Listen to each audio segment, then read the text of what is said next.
आज जिस हालत में ईरान लड़ रहा है, चंद बातें लोगों को खुश कर रही हैं। ईरान ने इतना ठोका, इतना मारा, हो सकता है, और यहूदियों को और सुपर पावर को घुटने टेकने पर मजबूर किया। ये वक्ती ताकत हो सकती है और अल्लाह कामयाबी दे, हम इसके खिलाफ नहीं हैं, लेकिन हदीस पाक को अंदाजा होना चाहिए। ये जो जंग चल रही है अमेरिका, ईरान, इजराइल के बीच में, सबको खबर है, तकरीबन आज इंटरनेट से सब लगे हुए हैं और खबरें लेते रहते हैं। ईरान के पास एक हुर्मुज स्ट्रेट है जिससे सारे शिप्स गुजरते हैं। दुनिया वहां से अपने तेल और गैस और फर्टिलाइजर की खपत करती है, लेती है, देती है। लेकिन हैरत की बात यह है, पूरी दुनिया वहां से जो ट्रेड करती है वो सिर्फ 25% है, 75% नहीं, 25% वहां से तेल दुनिया का आता है। मुझे हैरत इस बात की होती है कि ईरान ने सिर्फ 25% पर रोक लगाई तो अभी दुनिया इसकी हालत ये है। सिर्फ अभी 20-25% को रोका गया है, सप्लाई चेन रुक गई है, तो अभी से लोग पैनिक होना शुरू हो चुके हैं। ये तो अभी आपको अंदाजा नहीं, चंद दिनों के बाद जो हालात आने वाले हैं, अल्लाह ही खैर करे। शायद हम लोग लॉकडाउन से भी बुरी हालत की तरफ जा सकते हैं, अल्लाह बचाए। ये तो सिर्फ 25% पर अगर किसी ने रोक लगाई है तो दुनिया पैनिक हो रही है। मेरे अजीजों, वो वक्त आएगा, मेरे आका सल्लल्लाहु तआला अलैहि वसल्लम ने जो क़यामत के करीब होने वाली निशानियां बयान फरमाई, उसमें से बड़ी निशानियों में एक निशानी ये भी है कि कत्ल और खून रेजी बहुत बढ़ जाएगी, इतनी ज्यादा कि एक बाप की अगर 100 औलाद हैं तो 99 मर जाएंगे और एक बचेगा। कत्ल और हर्ज इतना बढ़ जाएगा, माल की कसरत हो जाएगी, ये भी हदीस पाक में है, जो क़यामत की निशानियां हैं उसमें। और ये जो हालात हैं, अभी किसी ने एक हदीस भी सोशल मीडिया पर नश्र करके बहुत वायरल किया था, उस पर भी मैं आपसे गुफ्तगू करूं। एक हदीस मिलती है, इज़ा रअयतुम अमूद अहमर क़िबल अल मशरिक़, जब ईस्ट की तरफ से, अब ये तो एरिया पूरा मिडल ईस्ट ही है, मशरिक की तरफ से तुम आग का सुतून देखो तो हुजूर फरमाते हैं फद्दखिरू ताम सनतिकुम, तो अपने एक साल का खाना जमा कर लो।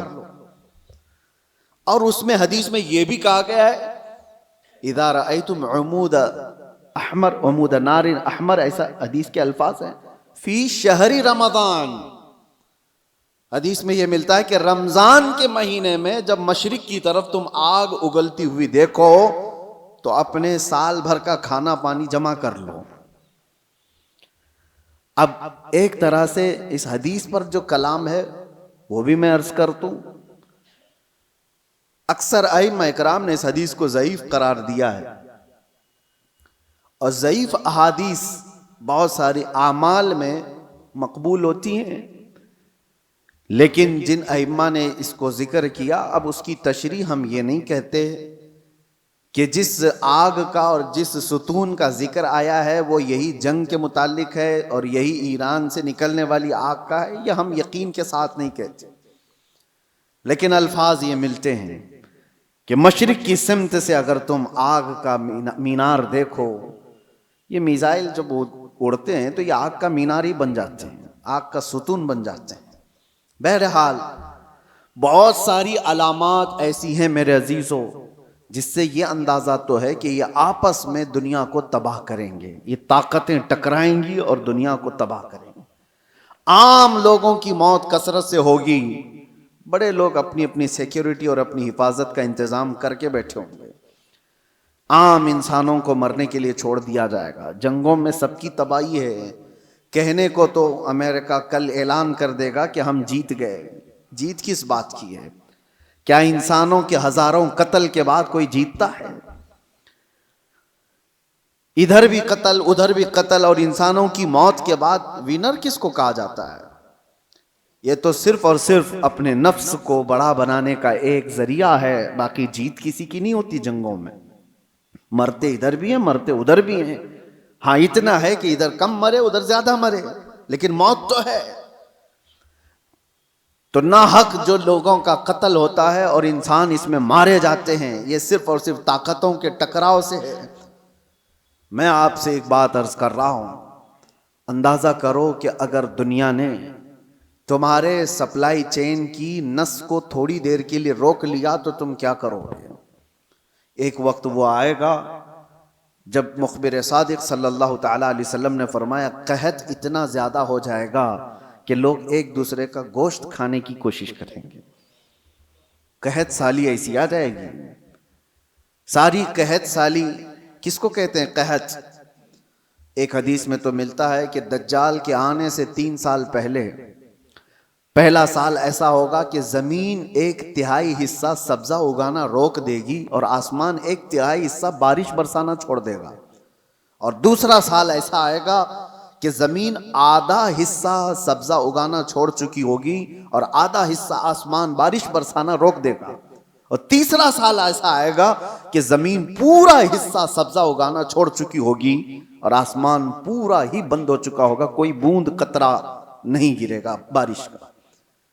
और उस वक्त लोग कहत में ऐसे मुब्तला होंगे कि उनके पास खाने पीने की कोई चीज नहीं रह जाएगी। ये तो दज्जाल के ज़ुहूर से पहले की अलामत बताई गई है। लेकिन कुछ रिवायात में आपके सामने ये भी रखता हूं, जिन चीजों के हम हैबिटेट हैं, आदी हैं, उन चीजों के इस्तेमाल पर अगर रोक लगी तो हमारी जिंदगी अथल पथल हो जाएगी। आपको सिर्फ ऐसा लगता है कि गैस और तेल के रुकने से क्या होगा, किसी एनर्जी इंफ्रास्ट्रक्चर पर हमला होने से क्या होगा। मेरे अजीजों, आज जिस सिचुएशन में हम हैं, हमारी जिंदगियां पूरी उलट पलट हो जाएंगी। हम वो लोग नहीं हैं जो चक्की पीस कर खाने वाले थे, आज मशीनों के दौर में जीने वाले लोग हैं। तुम्हारे पास एक चम्मच मसाला भी बगैर मशीन के पिसा हुआ नहीं होता। हर चीज के लिए तुम्हें एनर्जी की जरूरत है, हर चीज के लिए तुम्हें करंट और तेल और गैस की जरूरत है। ऐसी आदत हमें आज लगी हुई है। हमारा कोई खाना बगैर मशीनों से गुजरा हुआ नहीं आता, कोई खाना। हाँ, सिर्फ और सिर्फ कुदरती फल फ्रूट खा लिए तो अलग बात है, बाकी सारे जो खाने के जो हमारे आदात हैं ये बगैर एनर्जी प्रोसेस से नहीं आते हमारे पास। कल को जब ये सवारियां रुक जाएंगी, जब ये नकल हमल एक जगह से दूसरी जगह जाने के ट्रांसपोर्ट और कम्युनिकेशन सब रुक जाएगा, तो लोगों के अंदर का एक पागलपन बाहर आएगा। ये इब्तिदा है।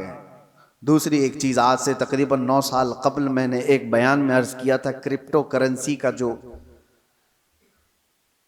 यहां पर दुनिया में रिवाज लाने की कोशिश की जा रही है, उससे क्या होने वाला है। एक बात मैं आपको बताऊं, अनकरीब ऐसे हालात आएंगे कि आपसे आपका माल और दौलत सब खत्म कर दिया जाएगा। आपके जेब में जो ये सिक्के और पैसे हैं, एक दिन ये सब निकल जाएंगे। वैसे भी अभी आधे से कम रह गए आपके पास। आपकी जो दौलत है वो सब आपके बैंकों में है और आप मोबाइल लेकर के घूमते हैं या एटीएम कार्ड लेके घूमते हैं। आपको बैंक ने सिर्फ इतना बताया, इतने डिजिट हैं आपके पास पैसे। आपको भी यकीन है 10 लाख रुपए आपने बैंक में जमा किया और 10 लाख का डिजिट आपको बैंक ने दे दिया आपके मोबाइल के मैसेज पर, और आपको यकीन है मेरे पास 10 लाख हैं। पकड़ने में कुछ भी नहीं आपके पास, और ना ही रोज जाकर के आप बैंक का मुशाहिदा कर रहे हैं कि मेरे जो नोट दिया था वो है कि नहीं है कि नहीं है। आपको उससे कोई मतलब नहीं। बैंकों ने आपको एक जमानत दे दी कि आपके इतने पैसे हमारे पास हैं। जमानत क्या है? सिर्फ मैसेज है, वो डिजिट है, वो नंबर्स हैं। उन्हीं नंबर्स पर दुनिया जी रही होगी। अभी ये रिवाज और बढ़ता जाएगा। आप जो कैरी करते थे सिक्के और नोट, वो भी खत्म कर दिए जाएंगे। कुछ नहीं होगा किसी के पास, और सारा ट्रांजैक्शन आपका जो चलता है वो इंटरनेट से चलता है। जिस दिन इंटरनेट को शट डाउन कर दिया जाएगा, सारे के सारे फकीर होंगे, किसी के पास कुछ नहीं होगा। उनके हाथों में ना कोई रकम होगी, ना कोई पैसा होगा, क्योंकि सब कुछ उनको बताया गया था कि बैंक में इतने डिजिट हैं हमारे पास।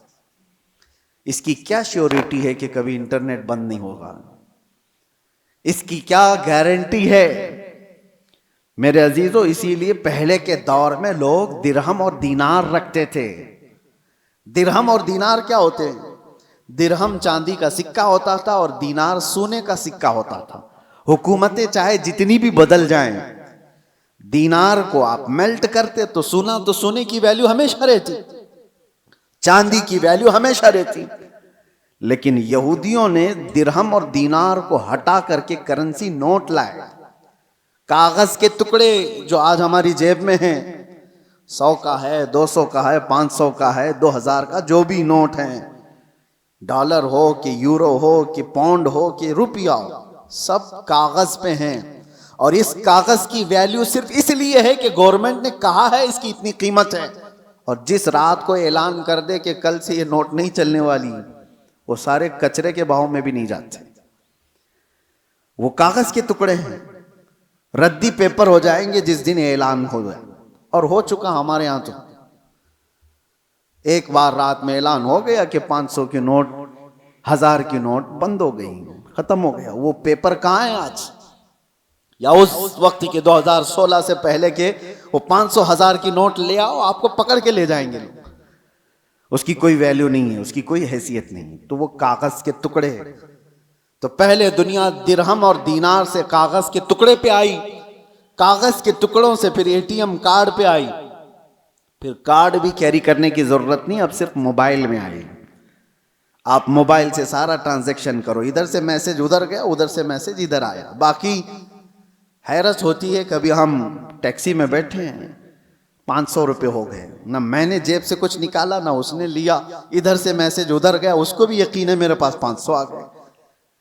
मेरे पास भी वही मोबाइल, उसके पास भी वही मोबाइल, मोबाइल मोबाइल, सिर्फ इतना कह दिया उसको कि 500 का एक मैसेज छलक गया है। हाँ, वो आगे बढ़ गया। ये यकीन बढ़ता चला गया इन डिजिट्स के ऊपर, इन नंबर्स के ऊपर। वक्त ऐसा आएगा कि सारी जिंदगी इन्हीं नंबर्स पर घूम रही होगी। एक दिन अचानक ये सारे मुआसलात का जरिया बंद कर दिया जाएगा और लोग कहत साली के शिकार होंगे। आप किससे पूछेंगे? आज जो दुनिया बिटकॉइन का और क्रिप्टो करेंसी में पैसे लगाती है, उसका तरीका क्या है पता है आपको? बिटकॉइन एक गायबाना करेंसी है, किसी कंट्री की करेंसी नहीं। डॉलर आपने देखा है, यूरो आपने देखा है, पाउंड इंग्लैंड का आपने देखा, रुपया भी देखा है। बिटकॉइन क्या है वो देखा ही नहीं किसी ने, वो है ही नहीं। वो एक क्रिमिनल दुनिया चलाती है और उन्होंने अपनी एक कीमत उसकी लगाई है और रोज बढ़ती जाती है कीमत। 40 लाख, 50 लाख, 60 लाख एक एक बिटकॉइन खरीदने के लिए लोग पैसे लगाते हैं। आपने 60 लाख रुपए देकर एक बिटकॉइन खरीदा, सामने वाले ने कहा कि हाँ एक बिटकॉइन आपका है। कहाँ है वो? उसने नंबर दिया है खाली, कोई सोना और चांदी उठा के नहीं दिया, कोई गारंटी नहीं है। बस इस पर भी दुनिया पागल है और लाखों की तादाद में क्रिप्टो करेंसी और ये बिटकॉइन को खरीदने के लिए पागल है दुनिया, पैसे लगाई हुई है। जो चीज दिख ही नहीं रही है उसको भी खरीदा जा रहा है, लिया जा रहा है। मेरे अजीजों, मैं आपको उन आखिरी अलामात के बारे में कह रहा हूं कि दुनिया कभी तरक्की करते करते करते इतने आगे जा चुकी जो उसकी खुद की तबाही का जरिया है। इंसान खुद अपने आप को तबाह कर लेगा। आज ये तमाम जराया पर निर्भर होकर के रहना, यह हमारी तबाही के करीब जाने का है। अब मेरी बातों को कुछ मॉडर्न लोग ये कहेंगे कि पुराने ख्यालात की बात कर रहे हैं, तरक्की को नहीं चाहते हैं, आसानी को नहीं चाहते। मेरे अजीजों, तरक्की और आसानी कौन नहीं चाहता, लेकिन तुम्हारे पास श्योरिटी और गारंटी क्या है? किसी चीज की नहीं। और आज दुनिया को जिस अंदाज से निर्भर करके रखा गया है, तकरीबन पौनी दुनिया ऐसी है आज जो क्रेडिट पर तिजारत करती है, सूद पर तिजारत करती है। सबको क्रेडिट कार्ड पकड़ाए गए हैं, तुम सूद भरते रहो, इंटरेस्ट भरते रहो। लोन की दुनिया पर आधे से ज्यादा दुनिया चल रही है। मेरे अजीजों, यही कुर्बे क़यामत की अलामात हैं, ये निशानियां हैं। मैं आज ही पढ़ रहा था हदीस पाक, हुजूर सल्लल्लाहु ताला अलैहि वसल्लम की एक हदीस है, लोग जिना रास्ते पे ऐसा कर रहे होंगे जैसे गधे और कुत्ते करते हैं। और उस जमाने में सबसे शरीफ आदमी कौन होगा पता है आपको? जिना कर रहे होंगे लोग नंगे होकर के, उनमें सबसे शरीफ आदमी वो होगा जो ये कहेगा कि भाई थोड़ा दीवार के पीछे चले जाओ। वो सिर्फ इतना कहने वाला उस जमाने का सबसे शरीफ आदमी होगा। जो गुनाह कर रहा है उनसे सिर्फ वो इतना कहेगा कि दीवार के पीछे चले जाओ। इतना कहने वाला उस जमाने का शरीफ आदमी होगा। वो जमाना करीब है मेरे अजीजों। और यहां तक कि ईमान वालों को लोग ताना मार रहे होंगे, इसको देखो ये मुसलमान है, इसको देखो, ऐसे ताना मार रहे होंगे जैसे चोरों को ताना मारा जाता है। ईमान पर जिंदा रहना और कायम रहना एक बड़ा मुश्किल हो जाएगा। आज आपके सामने मैं ये सारी बातें इसलिए रख रहा हूं कि हम कब्रस्तान की तरफ से गुजरेंगे तो ये एहसास करेंगे जो कब्र में सोया है वो कितना महफूज है, काश उसकी जगह मैं होता। हुजूर ने फरमाया, हदीस है ये, क़यामत के करीब तुम कब्रस्तान से गुजरोगे तो ये तमन्ना करोगे कि कब्र में सोया हुआ आदमी कितना अच्छा है कि वो मुझसे पहले दुनिया में फितनों से महफूज चला गया। आज ये सारे फितने वो नहीं देख रहा है। एक बात आप याद रख लेना, ये जंगों के हालात दुनिया को अभी बदल के रखने वाले हैं। अगले साल तक अल्लाह ने अगर जिंदगी दी तो देखना दुनिया का नक्शा बदल चुका होगा, जीने के अंदाज बदल चुके होंगे, बहुत सारी नई चीजें आपको सुनने में आएंगी और देखने को मिलेंगी, तौर तरीके बदल चुके होंगे।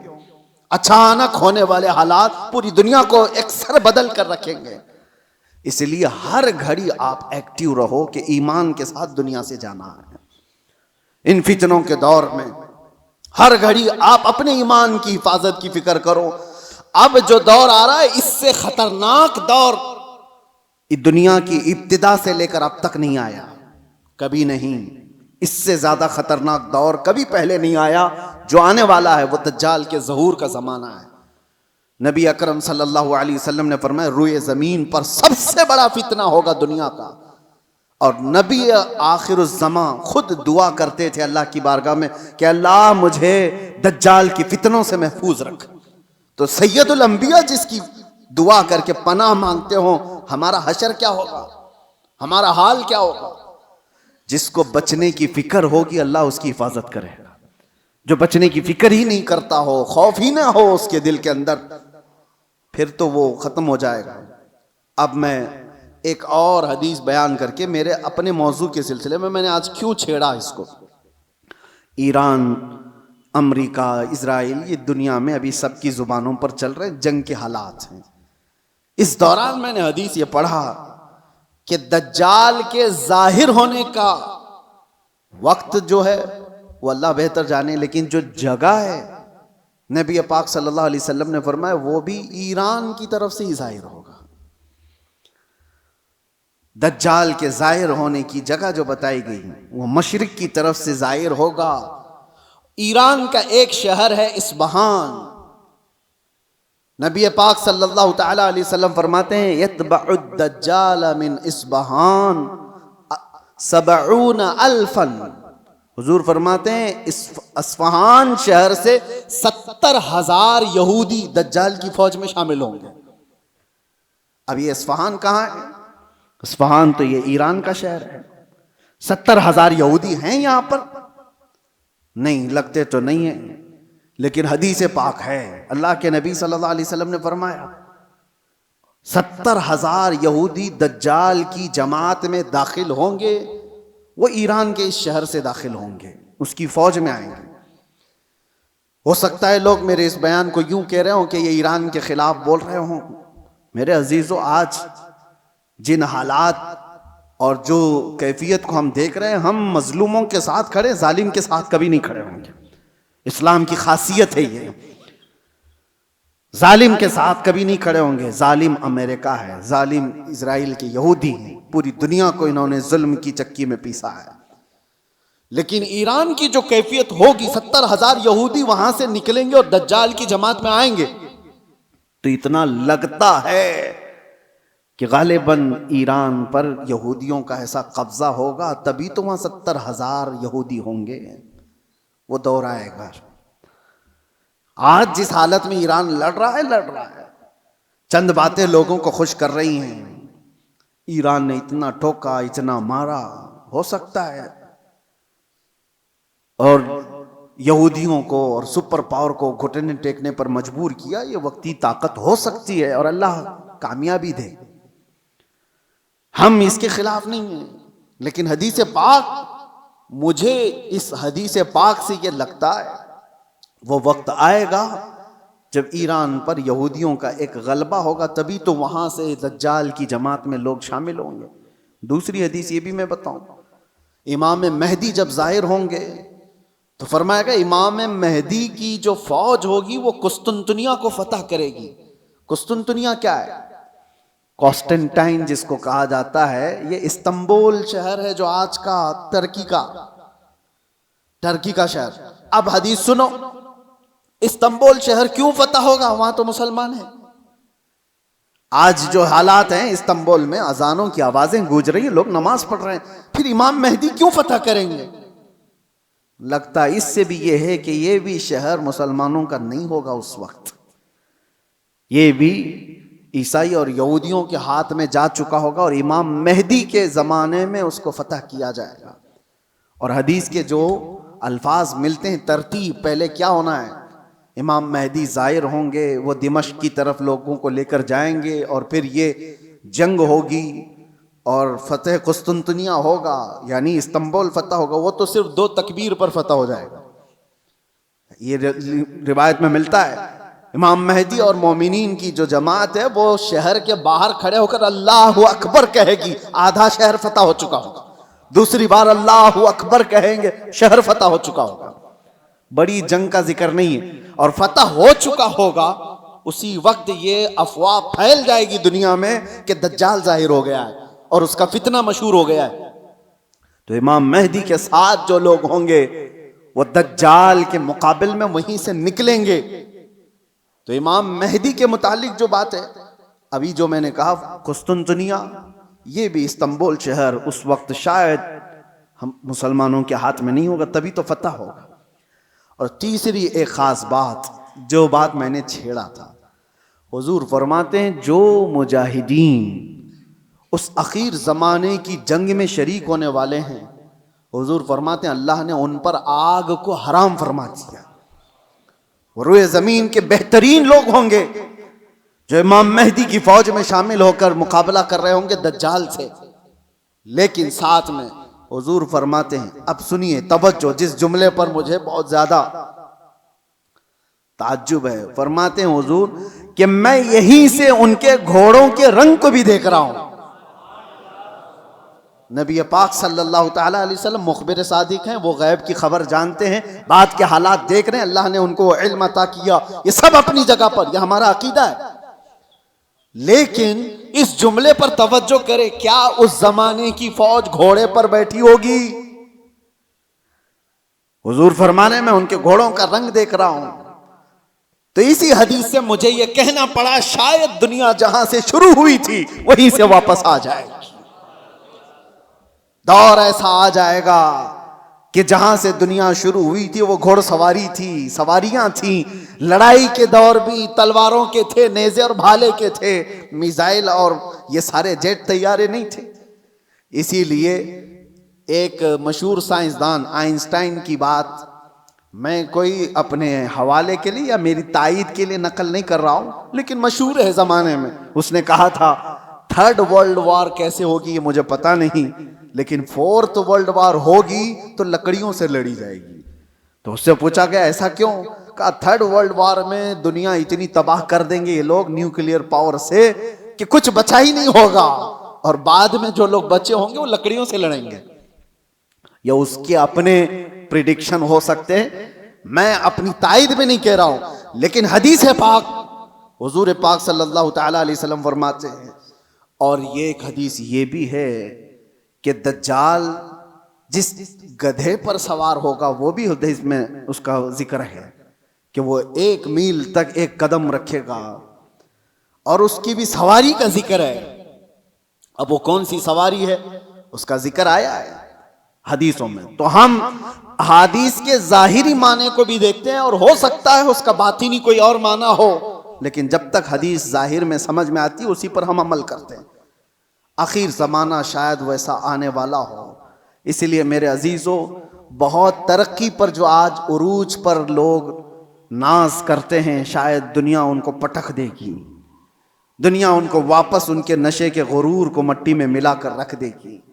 आज जिनके पास पेट्रोल मिसाइल हैं, जिनके पास चांद में जाने की सलाहियत, जिनके पास मरियन पनडुब्बियां ऐसी के समंदरों को चीर करके निकलने वाली सारे हथियार, सब कुछ था इनके पास, लेकिन जिस दिन ये सारी टेक्नोलॉजी मार दी जाएगी, खत्म कर दी जाएगी, ये किसी और के जरिए से नहीं, तुम आपस में मार लोगे एक दूसरे को।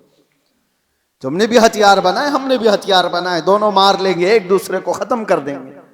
फिर जीने का सलीका वही होगा जो इंसानों के इब्तिदाई जमाने में था।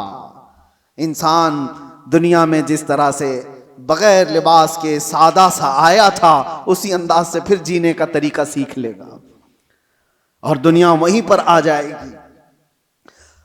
और एक हदीस हुजूर पाक सल्लल्लाहु तआला अलैहि वसल्लम ने आखिरी वक्त के मुतालिक जो फरमाया कि क़यामत जब आएगी तो क्या हालत होगी उस वक्त, और हुजूर ने फरमाया सिर्फ शरीर लोगों पर, कुफ्फार और मुशरिकीन पर क़यामत आएगी, ईमान वाले ख़त्म हो चुके होंगे, हत्ता कि काबा शरीफ भी जला दिया जा चुका होगा। हदीस पाक में मिलता है काबा को ख़त्म करने वाला एक हबशी शख्स आएगा, कुरान उठा लिया जाएगा रुए ज़मीन से, ईमान वाले पूरी दुनिया पर नहीं होंगे। जब क़यामत आएगी और क़यामत आने के वक्त, ऐन वक्त जो सूर फूंका जाएगा, उस वक्त लोग क्या कर रहे होंगे? उस वक्त हुजूर फरमाते हैं कि सब अपने अपने कामों में मशगूल होंगे। कोई खेती बाड़ी कर रहा होगा, हल चला रहा होगा, कोई कपड़ा काट रहा होगा और वो वहीं से अपनी कैंची फेंक देगा, हल चला रहा होगा वहीं फेंक देगा, वो आवाज़ सुनते ही, यहाँ तक कि हामिला औरत के पेट से बच्चा निकल जाएगा उस आवाज़ की दहशत से। दूध पिलाने वाली माँ अपने बच्चे को फेंक देगी। ये जो हदीस में है, वहाँ पर भी दुनिया की बड़ी तरक्कियात का जिक्र नहीं है। ये नहीं है कि बहुत हाई फाई इंटरनेट में आदमी बैठा होगा या मशीनें चला रहा होगा, वहाँ पर भी हदीस में जिक्र मिलता है कि हल चला रहा होगा, कैंची काट रहा होगा।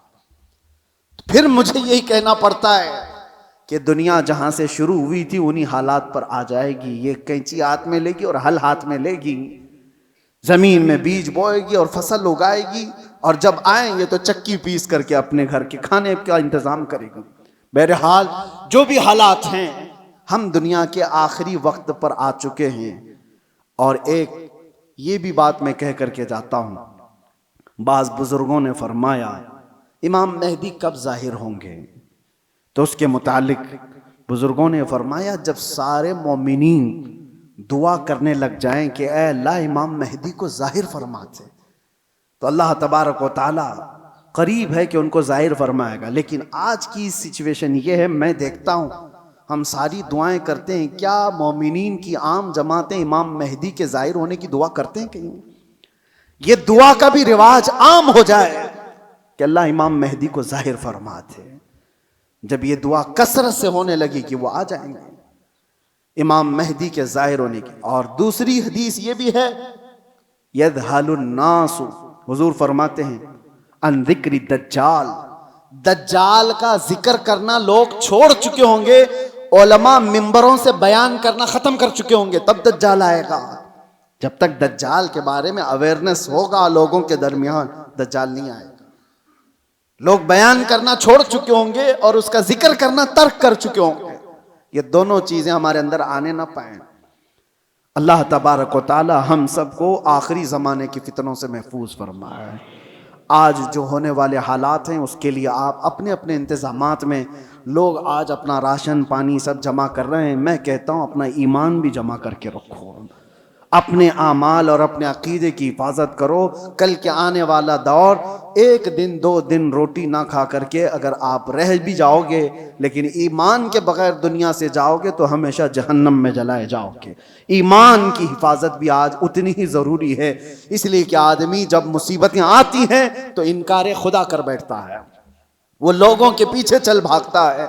वो दौर आएगा जब लोग अपने माल की तरफ तुम्हें बुलाएंगे, तुम्हारे पास होगा कुछ नहीं तो भागोगे उनके पास, अपना ईमान भी बेच दें, सब कुछ, कि मुझे मेरे बच्चों को खिलाना है, मैं आज इसके पास जाऊंगा, इसके पास माल है, इसके पास खाना पानी है, इसके पास राशन है, ये सब कुछ दे रहा है। ये कहा गया कि दज्जाल रोटियों के पहाड़ लेकर चलेगा। जब दुनिया में कहत होगा, लोग खाने के मोहताज होंगे और दज्जाल के पास ग़िज़ा के पहाड़ होंगे, चल रहे होंगे साथ में। दुनिया भूखी उसके पीछे लपक जाएगी कि रोटियों का पहाड़ इसके साथ है। तो खाने का ज़ख़ीरा जिसके पास होगा, दुनिया पागल की तरह उसकी तरफ लपक जाएगी। तो आने वाला दौर अगर कहत का है तो आप ये भी ईमान रखो कि जहां खाना बट रहा है वहां ईमान वाला नहीं जाता। जहां मेरे मुस्तफ़ा की मोहब्बत बट रही है, भूख को तर्क करेगा, मेरे आका के कदमों को इख्तियार करेगा।